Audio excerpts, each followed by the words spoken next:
Saturday worship. But before I do, pose this question. What about godly sorrow? I mean, you're saying the essence of corporate worship is being satisfied in God. So does that mean there should be moments in the service in which people are broken? Sad for their sin? And if so, how does that fit? Have you turned all of worship into good times, happy feelings, by using the word satisfied as the essence? That's a really good question, and I ought to be pressed on that.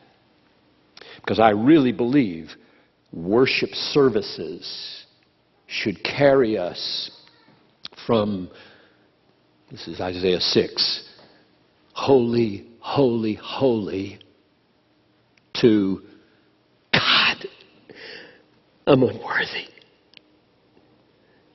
The cold comes, touches the lips, I have taken away your sin. Now that moment right there is not a happy moment. In your presence, I feel so unworthy. I treated my wife so badly. I've neglected my kids. I've looked at pornography. I'm so rotten. I hate even being here. It's just awful. I feel terrible. Is that worship? So here's my effort to deal with that. Can sorrow be worship? Yes. And all our sorrow should be. Not all of it is, but all of it should be. I don't think this contradicts our thesis that the inward essence of worship is satisfaction in all that God is for us in Christ. And here's my reason for thinking that. If the sorrow we feel is caused by other people's loss of joy in sickness or poverty or calamity or death, then our sorrow is really beautiful. A beautiful statement of desire that they have the joy in God that would satisfy them and glorify God. Sorrow is an honor to God. One way I said it, I think I can see if I can remember these words from Desiring God. The weeping of compassion. So you're weeping. Suppose you have friends in Galveston, Texas. Okay? And their house is just ruined. Just ruined. The insurance won't cover it all, and there are very precious things that they forgot to take with them, couldn't take with them. Irreplaceable things. And they're just ruined. And they call you in tears. And you cry. And you're both crying.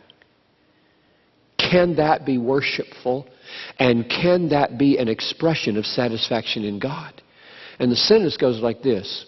The weeping of compassion is the weeping of joy impeded in the extent of to another. That makes sense? The weeping of compassion. So they've just told you of their losses. You love them. You feel what they feel. And you want them to be happy. You want them to be content in God. And you want them to be freed from this pain. And that desire isn't reaching its fulfillment because they're not where you'd like them to be. You'd like them to be restored. You'd like everything to change. And all that desire that they share your joy in God is being impeded because of those circumstances. And that tearful sense of, I would love to lift your burden. I would love. When Chuck called me the other day, no, I called him on whatever it was.